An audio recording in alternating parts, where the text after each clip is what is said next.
First of all, Digitcom, of course, has been in business since 1991.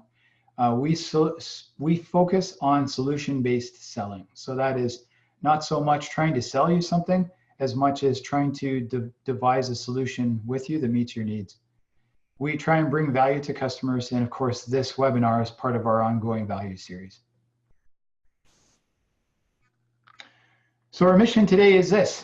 We want to leave you with an understanding of phone lines, the type of phone lines that are presently available, their benefits and detractors, and what infrastructure you require for each type of line. So before you go away excited about something new, you do need to know the nuts and bolts of how those lines operate and what you might need in your building for them. And then lastly, what current pricing looks like. And that's really for a basis of comparison so that you can go to your accounting department and get the bill that you pay for your lines, and you'll know whether or not you're paying sort of industry standard at this moment. Now, of course, all those things come with an asterisk because prices are different depending on where you are. So the downtown core of Toronto, for example, is fairly competitive. Things that are outside of the core are less so.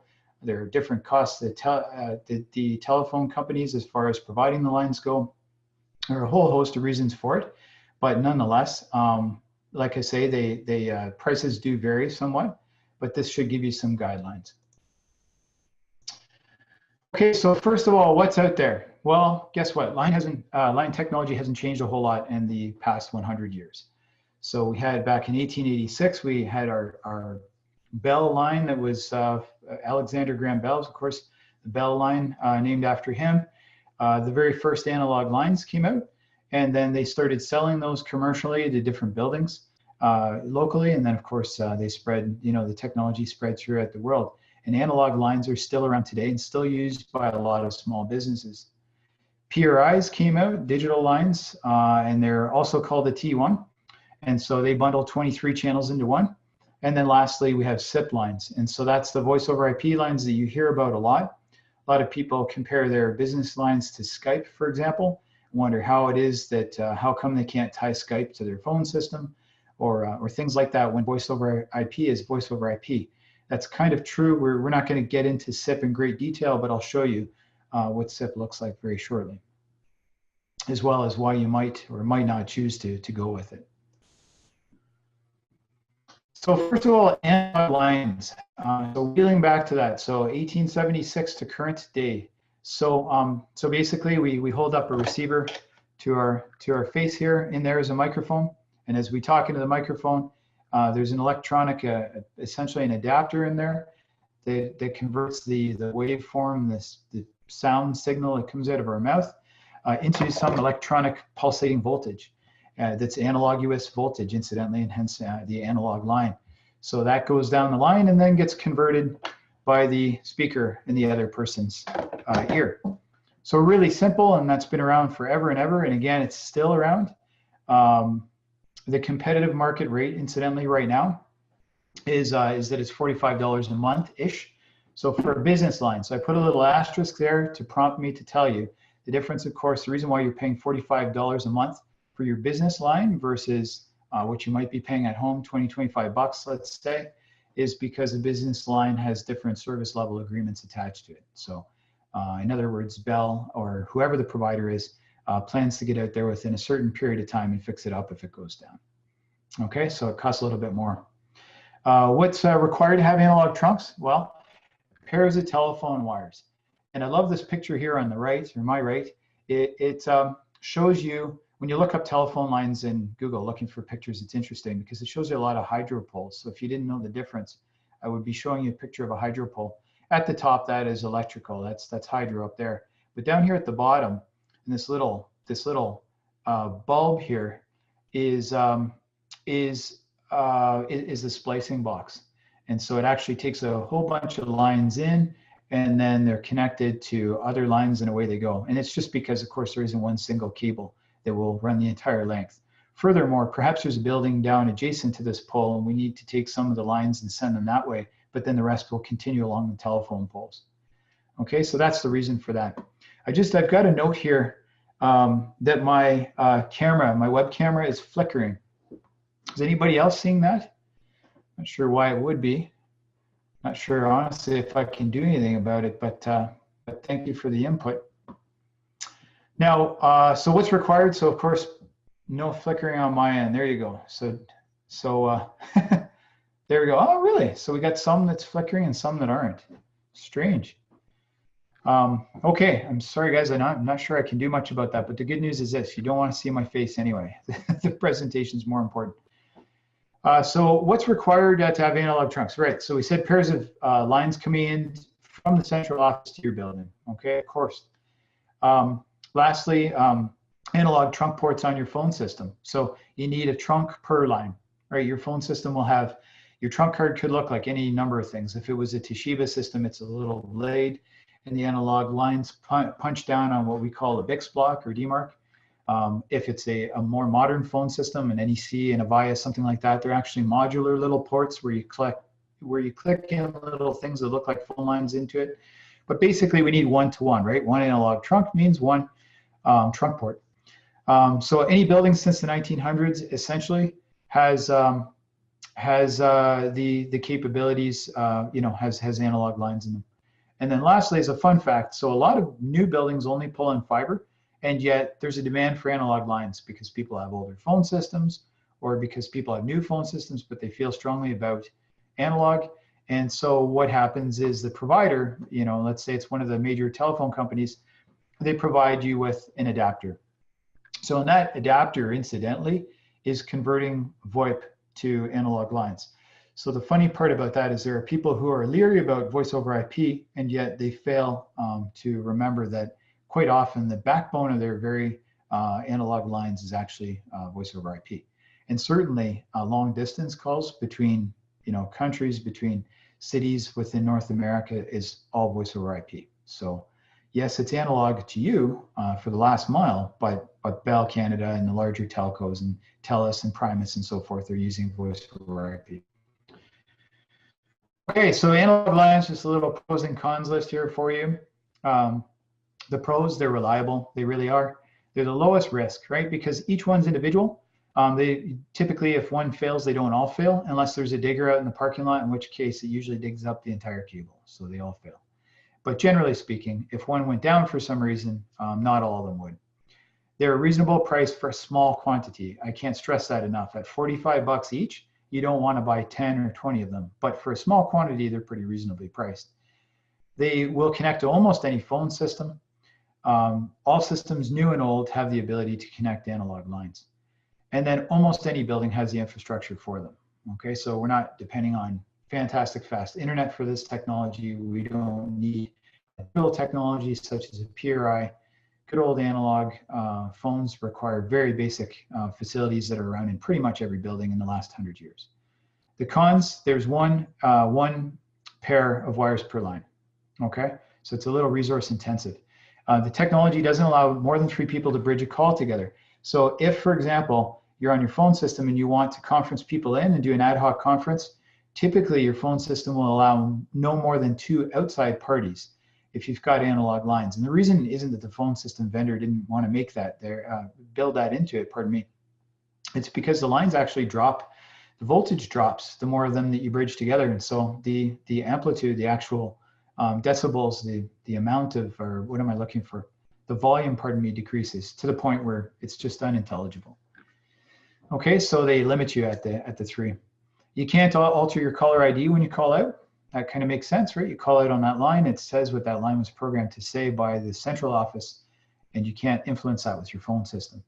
New features, pardon me, that use supervised transfers don't work with analog lines. So those features are simultaneous ring, for example, where when somebody calls me, it rings on my desk phone and on my cell phone. And if I pick it up on my cell phone, it stops ringing on the desk phone. Analog lines cannot facilitate that because they have no way of signaling back to the phone system that something happened or didn't happen. Okay, so again, not a phone system didn't want to build that in thing, just not technically possible. And then lastly, no DIDs. So not today anyway, so a little asterisk in there. There was a time where there were what was called analog DIDs. So DID, for those who don't know, is direct inward dial. So that's the ability to have a number of phone numbers attached to one circuit. And so I might have my own phone number. The guy beside me might have his own phone number, but rather than bringing in a separate line one-to-one for each person, they would bring in so many lines and send the actual caller info down the line, and the phone system could figure it out from there and direct it to the right station. So there was once a time when there were things called analog DIDs. We don't see them at all anymore, and nobody that I'm aware of in current times actually makes a card that would facilitate it. Okay, so they're kind of out now. So PRI. So PRI means primary rate interface. It really doesn't matter. It's actually a form of ISDN. So it's a form of ISDN which became commercially available in 1988. I think it was confirmed in like 1986 or something. A PRI combines voice and data on the same circuit. So it's the circuit that's generally one pair of wires that carries 23 bearer channels. So 23 channels, which is a lot, right? So that's 23 speech paths. Right? It's just like 23 lines, but on one pair of wires. It does it digitally, of course. And so there's a picture of a pair gain box right here, just to show you, give you an idea. So this is how it's transmitted. There's one of these at the central office, and then there's one of these in your office. And then your phone system connects using a thing that looks like an Ethernet cable into there. So it looks like a patch cable. All right, so yes, it combines voice and data on the same circuit, which gave you more features, right? It's the ability, for example, to have direct inward dial, to control your name, for example, sometimes when you call out. All kinds of features like that, because again, they built it all into one. So technically a PRI is actually 24 channels. It's a full T1, but that 24th channel is the guy who does all the signaling while you're talking on the other 23. Okay. So what's needed for a PRI? You got to be within the service area of a PRI. So I live in the country, for example. If I wanted to drop a huge office here, it doesn't matter what kind of dollars I have to throw at it, I couldn't get a PRI in here because there is no facility for PRI anywhere near me. The nearest city, though, it does have it. And certainly larger suburbs have it. But it's not the kind of thing you could ever likely get at your house, for example. You need one pair of wires for the 23, and of course you need one port on the phone system for this type of trunk. So generally speaking, there's one connector on your phone system where you plug in the cable that goes to this box, and voila, you have 23 channels. Fantastic. So the pros and cons, it's super reliable. It is dead reliable. It's about as reliable, in my opinion, as analog lines. Of course, if it goes down, though, the cons right here, if it goes down, it is one piece of wire. So if somebody cuts that one piece of wire or something happens to it, all 23 channels are gone. So it's clear, high quality voice, much higher than an analog phone. It sounds crisp and clear. 23 channels is a pooled resource. I wanted to drive that idea home because you're going to see this with PRI and SIP. And to my mind, this is one of the more important pieces of it. Those 23 channels are shared by everybody on your phone system, okay? And when a call comes in on, say, an analog line, we might tell the office, the central office, I need 4 analog lines and I need, let's say, 2 phone numbers. They need to program up how many appearances of each of the phone numbers are. So they can say, for example, phone number A is allowed to come in on line 1, 2, and 3. And phone number B is allowed to come on line 3, 4, on 2, 3, and 4. Okay? So we've used up our 4 lines in that respect. The problem is if a couple people are on lines 2 and 3, then suddenly that first phone number, even though there are 2 lines in your pool, so to speak, available, they can only come in on that first one because the other 2 are taken up, right? So it's not really a dynamic shared resource. Whereas with a PRI or SIP, if you have one phone number, for example, in 50 lines, that one phone number could come in 50 times, or that one phone number could come in 20 times, and another phone number could come in 10, and so on and so forth until we add up to 50. Okay, so it's a real pool. It's dynamic inbound and dynamic outbound in that respect. You get what you need, inbound and outbound. So DIDs, you can have virtually as many numbers as you want on a PRI as well, right? But the problem is it needs to be, the number needs to be local to that CO. So in other words, your PRI connects to a central office and it's in a rate area. And that number, any numbers, you can have all kinds of numbers on that PRI if you'd like, but they need to belong to that rate area. In other words, I can't order a 289 telephone number on my 416, in my 416 rate area central office, okay? For concrete example. Some ability to move some outbound call display number and name. There's a little bit of ability there. Can't promise it on every circuit. It depends sometimes who you buy the PRI from and what version of software is on your phone system. I'm not going to tell you it's easy, but generally speaking, you can. Conferencing many parties, almost as many as the system can handle, because we don't have a voltage drop issue. It's all digital coming into the phone system. Same as you'll see later on with SIP. So supervised transfer features will work, and those multi-ring features like cell phone twinning and so forth, they work as well. Okay, so yeah, to put it in perspective, it's a light year, advanced from analog lines. And then PRIs, of course, work in many different mid-sized phone systems, new and old, and they really do. You can find an older 20-year-old phone system, and it likely be hard to find a card for it, but there's likely a PRI card around for it. Okay, so it's been around for quite a while. It's really only been in use for, let's say, the last 15 to 20 years in North America, but the technology's been around for quite some time. So the cons we talked about, if it goes down, all 23 go down, and then lastly, you got to buy all 23 channels, and this is what gets you. It's unfortunate, but you need to buy the whole thing. You used to be able to buy a partial PRI where you only bought, say, half the channels, and they charge you more than half the amount. So it was disproportionate, but what it boils down to is today, for the most part, to the best of my knowledge, all the resellers out there are selling all 23 channels or none. So if I only need 10 channels, I need to buy an entire PRI. And did we talk about the price? I'm going to back up for a second. I don't think I did. A competitive market rate right now, to give you an idea, is about $580 a month.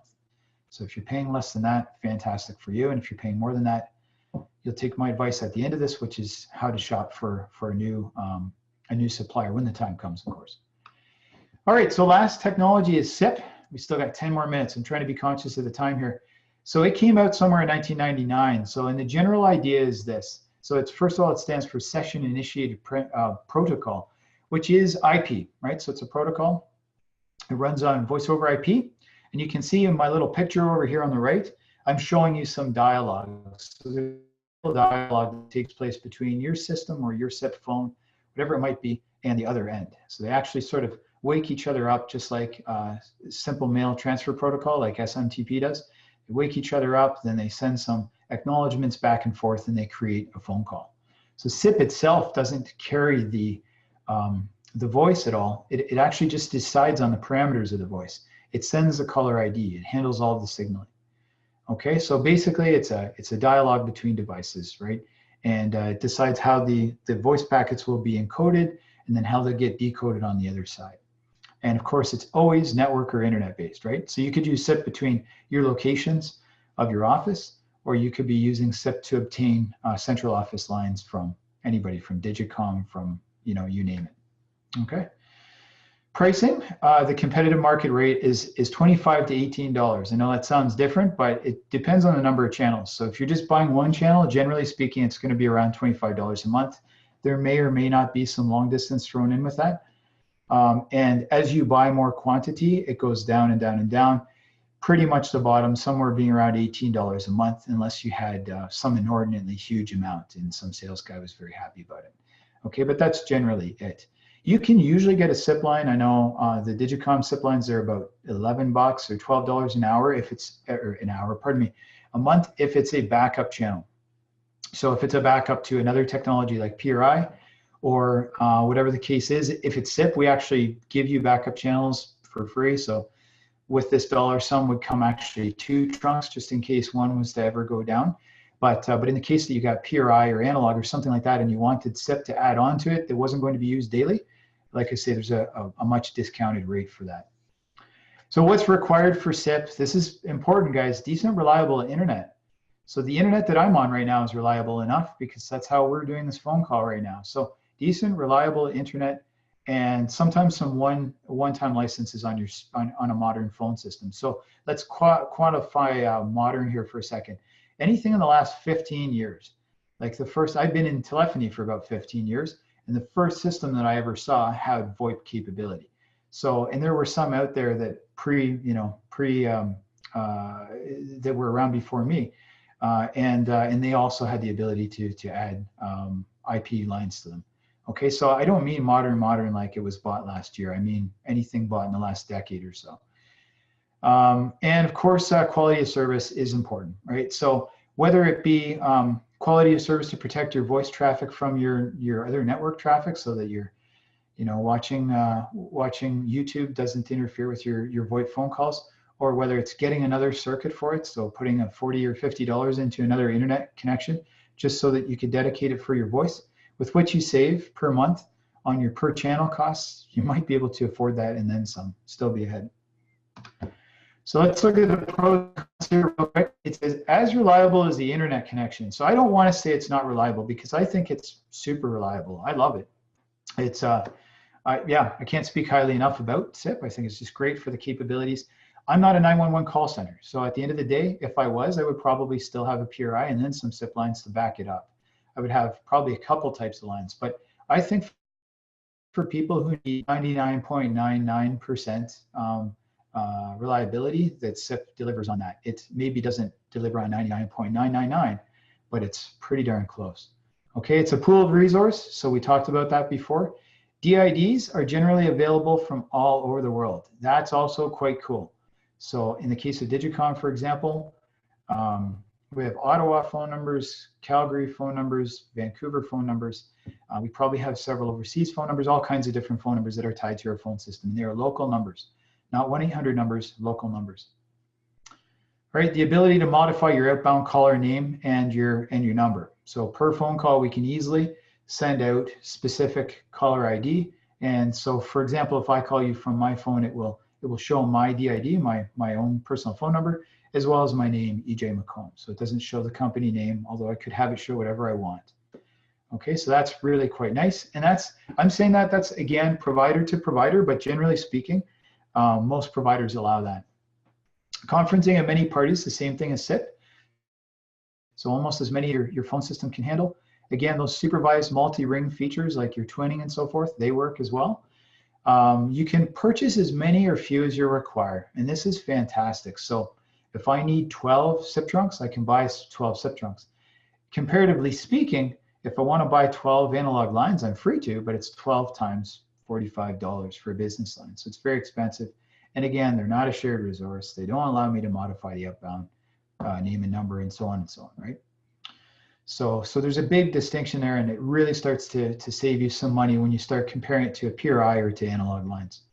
And they're also portable. So something that's really unique, I didn't put it in as a con for the other two because it's not expected with phone lines, but it's very cool. So if you move offices and you want to keep your phone numbers with you, no problem, because they belong to the SIP trunk. They don't belong to the location. Just the same as I can have a Calgary phone number on my phone system here, I can move my phone system out of Ontario if I want to and plunk it in Calgary and keep my Toronto numbers if that's something that I wanted to do, right? So there's no calling the CO to move your lines and arranging for this and that, or them telling you the bad news. You know what, you moved just beyond the limit. We cannot move your phone number over to that particular office CO, and which is super disappointing and costs a lot of money in rebranding their companies.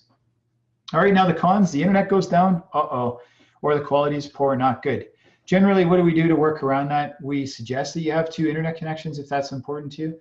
And then we can create one trunk out of each. And this is not just us, this is any interconnect who cares about you.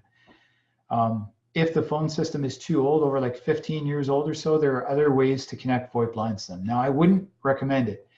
So basically, going back to that first slide on the analog lines, you can get a VoIP adapter that takes voice over IP in at a very inexpensive rate and converts it to analog lines. And then the analog lines come out and they basically simulate the normal analog line that you would get from your local office, right? Why I don't like them, I just think that there's an extra point of failure. So I don't like that. I also realize that the analog lines have rollovers and other things that are unique to analog lines, right? Constraints that are unique to them. And by converting VoIP to analog lines, you still have those same constraints. So just in general, I'm not sold on it. If there was a possibility for you to add SIP to your system, in that particular case, I would suggest it. All right, so I just wanted to go through a real quickie here. Got a few minutes left. So this just gives you a comparison. So analog, PRI, and SIP. And we will make this video available. So if you find this of any value, then by all means, you'll be able to check on it after this. So available on all systems. You'll see I discounted SIP. Honestly, it kind of is, but If your system's 25 years old, maybe not. Price based on 10 to 20 lines. Here we have it. It would be 10 lines, for example. Or sorry, 10 lines, comma 20 lines. Oh, darn, I didn't do the extra math for you under analog. So $450 for 10 lines. You get the idea. 20 would be double that, right? So I guess 900. PRI, 580 for 10 lines, 580 for, right? You need a 23 circuit PRI that you get what you pay for. And then lastly, SIP. It would be something like, say it was $20 a SIP trunk for 10, that would be roughly correct. It would be 200. It would fall down a little bit in price again if you went full 20. People probably hit the basement there at $18 a line, so that gave me the 360. That's how I did that. Reliability, I gave these guys 2 check marks, and then 1. Again, it's as reliable as your internet, which is generally pretty good nowadays, but I don't want to overpromise. Flexibility of use, calls in and out. Analog, ouch. PRI, great. SIP, same thing. DIDs, you'll notice that these guys pretty much stack up on everything. SIP and PRI are very similar, honestly. DIDs, again, SIP, I gave it 2 check marks because, of course, we can get those out of towners on our system. I didn't put in, oh, I did put in portability. There we go. That's where PRI finally gets an X, where SIP actually has a check mark, because nobody can beat completely portable. Okay. So lastly, my shopping advice for you. So you've seen this all now. You kind of know what you're looking at for analog lines, PRI, and SIP. Hopefully you have a better idea. You can research what you've got now, which would be cool. My suggestion to you, very simply, is if you're thinking at all about looking at other lines, reach out to your trusted account rep. So give them a call, tell them your story. Maybe they're with Digitcom, maybe you're still with another company, that's fine. Tell them your full story though. What does your business do? That matters, right? It really matters to us. What does your business do? Because again, if it's a 911 call center, I may not run out and recommend SIP for you, for example. So who calls you? Where do they call you from? If you got a lot of people calling you from out west, maybe those extra phone numbers from out west make sense. Maybe you want to have PRI and some SIP trunks for what it costs, right? Who do you call? And then what are you currently doing with your phone lines, and what's working for you and what isn't? You know, very standard questions to talk about. Then secondly, I think you should go to your accounting department and find out what you're presently paying and figure out what your term is too, right? Because you won't necessarily want to change, you know, vendors midway through. It might be really expensive too, but figure out when your term is up, count back 3 months. So here's the math, subtract 3 months and put that date in your calendar. And then as soon as that comes up in your calendar that morning, pick a Monday, Tuesday, not a Friday. As soon as that comes up in your calendar, that's when you start to aggressively look and start comparing people, right? And I believe you should reach out and figure out what the best balance of price and ongoing service is. So at the end of the day, you may find some, and you will in the SIP world, some real bargain basement deals, but you find call centers where people are 24 or 48 hours before they respond, where they're not hosted here in North America. So there's a time challenge, there's a language challenge. It just isn't necessarily the level of service that you're hoping for your business is all. So, and there are plenty around here too, okay? So that's my advice for you. I hope you took something out of this, guys. I want to thank you very much.